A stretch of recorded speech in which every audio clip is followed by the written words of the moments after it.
Hello guys.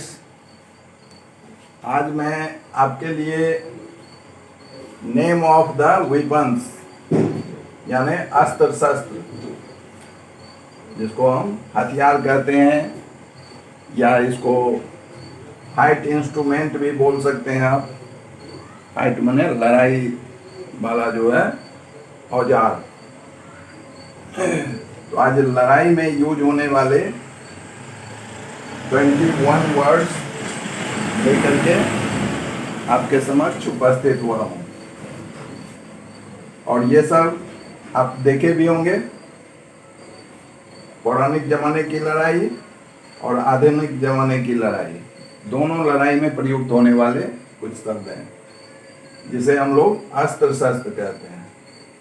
अस्त्र हो गया जो हम पकड़ के चलाते हैं, जैसे तलवार हमारे हाथ में पकड़ा हुआ रहता है तो वो अस्त्र हुआ।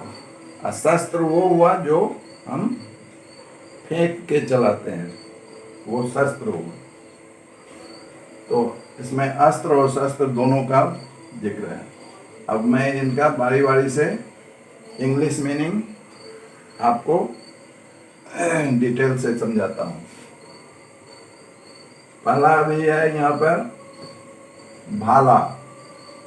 भाला तो अभी मोस्ट पॉपुलर वेपन है, क्योंकि हमारा भारत अभी भाला फेंक में गोल्ड मेडल जीता है ना। हाँ। और कौन जीते हैं नाम पता है? नहीं। नीरज चोपड़ा, उनका नाम है नीरज चोपड़ा। उन्होंने भाला फेंक में ओलंपिक में गोल्ड मेडल जीता है। इसीलिए मैंने भाला को सबसे ऊपर रखा है, क्योंकि इन्होंने मुझे गौरव का क्षण उपलब्ध कराया है, यही भाला फेंक। भाला को अंग्रेजी में जेवलिन बोला जाता है, JAVELIN।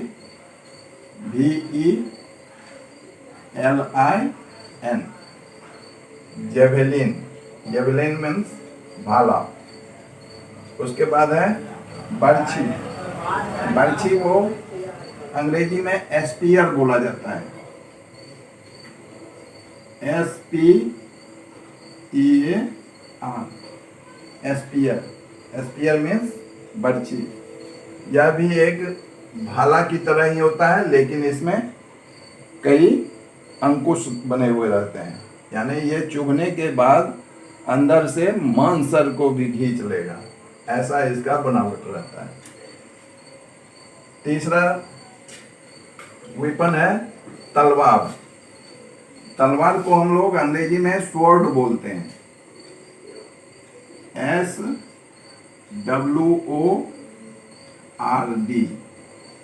स्वॉर्ड, स्वॉर्ड मीन्स तलवार। उसके बाद ढाल। तलवार को के वार को, तलवार अगर कोई चलाता है तो उसके वार को जो हम जिस पर रोकते हैं, थाली के जैसा आकार का होता है गोल-गाल, उसी पर हम उस तलवार के वार को रोकते हैं, उसे ढाल बोला जाता है। ढाल को अंग्रेजी में शील्ड बोला जाता है, SHIELD। शील्ड, शील्ड मीन्स ढाल। तलवार और ढाल एक दूसरे के पूरक हैं। अगर केवल तलवार रहेगा, ढाल आपके पास नहीं है, तो कोई भी आपको घायल कर सकता है। तो दूसरे के तलवार का वार आप बचाइएगा, आपके तलवार का वार दूसरा बचाएगा। तो एक हाथ में ढाल रहना चाहिए और एक हाथ में तलवार। उसके बाद है धनुष और तीर। ये दोनों भी एक दूसरे के पूरक हैं। तो धनुष को अंग्रेजी में बो बोला जाता है, BOW। बो मीन्स धनुष। और तीर को अंग्रेजी में एरो बोलते हैं, ARROW। एरो, एरो मीन्स तीर। सातवां हथियार है बंदूक। बंदूक को हम लोग गन बोलते हैं, GUN, गन। गन मीन्स बंदूक। उसके बाद है तोप। तोप एक ऐसा हथियार है जो गोला फेंकता है, बड़ा सा गोला दुश्मन के एरिया में फेंकता है और उस गोला फेंक से वहाँ पर आग उत्पन्न हो जाता है और जो भी वहाँ रहता है सब मारा जाता है। यानी बम का बड़ा सा गोला, बम का बड़ा सा रूप ये फेंकता है अपने गति के साथ और इसमें चक्का भी लगा हुआ रहता है। तो तोप को हम लोग कैनन बोलते हैं। अंग्रेजी में क्या बोलेंगे? Cannon, CANNON, cannon. Cannon means तोप। अगला हथियार है त्रिशूल। त्रिशूल में 3 सूल रहता है, 3 नोक रहता है बना हुआ। ये शंकर भगवान का प्रिय हथियार है, उनके हाथ में देखे होंगे। तो इसे अंग्रेजी में ट्रीडेंट बोलते हैं, TRIDENT,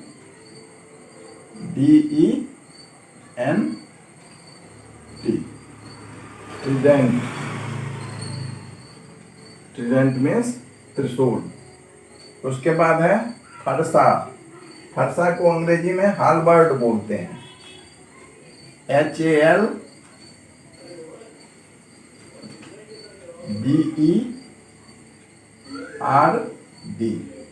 हालबर्ड।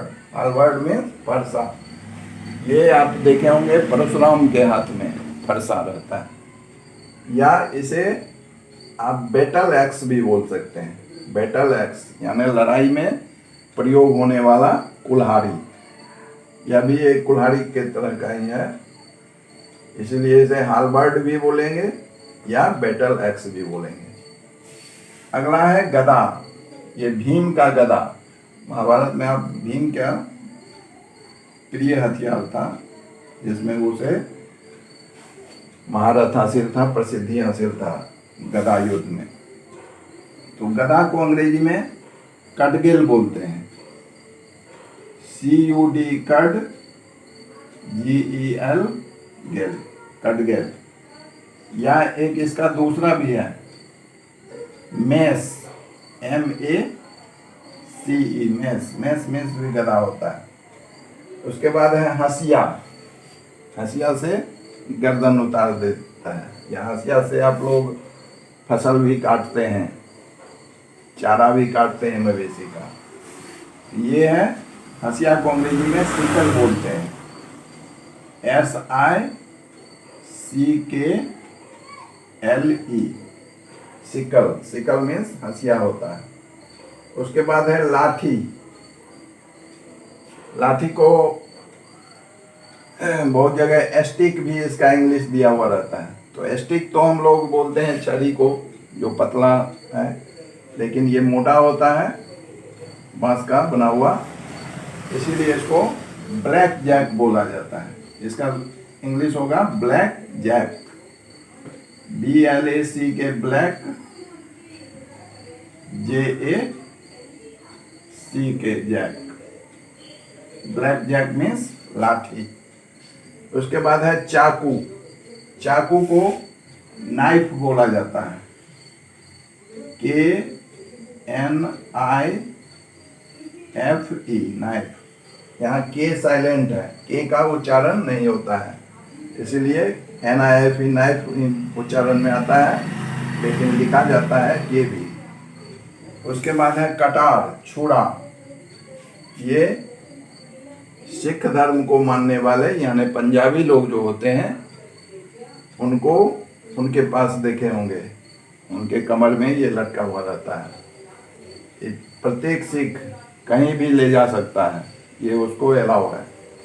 तो कटार को छुरा भी कहते हैं, बड़ा सा छुरी है, तो छुरा भी बोला जाता है या कटार भी बोला जाता है, या कुछ आदमी इसको अंग्रेजी नाम से ही जानते हैं, डैगर। कटार को डैगर बोला जाता है, DAGGER, डैगर। डैगर मीन्स कटार। उसके बाद होता है हथगोला, बम, छोटा बम जो हाथ से फेंक करके चलाया जाता है, उसे हथगोला कहा जाता है। अंग्रेजी में इसे हैंड ग्रेनेड बोलेंगे या सीधे ग्रेनेड,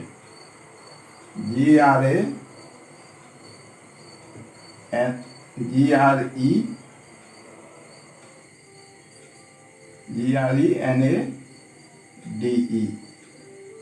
हैंड ग्रेनेड।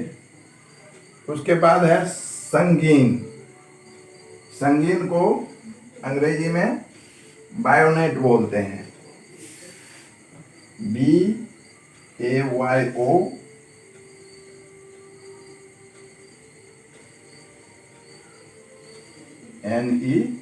बायोनेट। संगीन, संगीन सिपाही सबको देखे होंगे, उसका जो बंदूक होता है, बंदूक के नोक पर एक छुरा जैसा लगा हुआ रहता है, यानी सिपाही को बंदूक चलाने के लिए उसका जो कमांडर होता है उस सिपाही का, वो ऑर्डर देगा जो फायर करो, तब वो बंदूक से गोली दागेगा, और नहीं तो अपने बचाव के लिए वही छुरा जैसा जो बंदूक के आगे में लगा हुआ रहता है वो भोंक सकता है। ये नहीं जो किसी को एकदम हमेशा फायरिंग कर देगा। जब कमांडर का ऑर्डर मिलेगा फायर करो, तब वो फायर करता है। इतना डिसिप्लिन में रहता है। अगर कमांडर नहीं बोलेगा तो एक भी गोली फायर नहीं कर सकता है। वो उसी संगीन से ही लड़ेगा, संगीन से ही भोंकेगा। तो बंदूक के आगे में देखे होंगे एक नुकीला जैसा, नोकी जैसा बना निकला हुआ रहता है, उसी को संगीन बोला जाता है, जिसको अंग्रेजी में बायोनेट बोलते हैं। उसके बाद है तमंचा, पिस्टल, जिसको अंग्रेजी में पिस्टल बोला जाता है,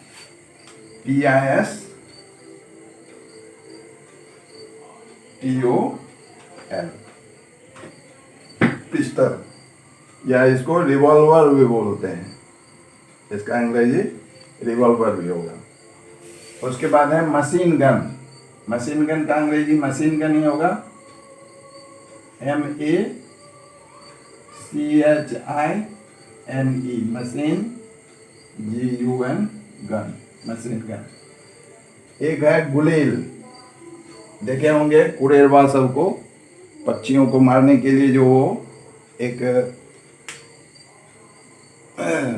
चमड़ा का फीता जैसा रहता है, उसे खींच करके और उसमें गोली रख करके, कांच का बना हुआ गोली या मिट्टी का बना हुआ गोली, उसे चलाता है, उसको पीछे खींच के छोड़ देता है तो वो गति के साथ वो लगता है, उसे कहता है गुलेल या गुलेती बोलचाल की भाषा में, जिसका अंग्रेजी होगा काटा पुल्ट, CATA, काटा PULT, पुल्ट, काटा पुल्ट। और लास्ट 21 हथियार जो है कुल्हाड़ी। कुल्हाड़ी को तो एक्स बोलते हैं, AXE, एक्स मीन्स कुल्हाड़ी। तो ये रहे 21 वेपन्स नेम और उनके ये इंग्लिश मीनिंग। और आप इसे वॉच करें, जिसका अगर सस्पिशन होगा उसे नोट कर लें और याद कर लें, फिर वो आपका अपना हो जाएगा। तो वॉच करने के लिए धन्यवाद। आपका दिन शुभ हो। फिर हम लोग नेक्स्ट वीडियो में मिलेंगे।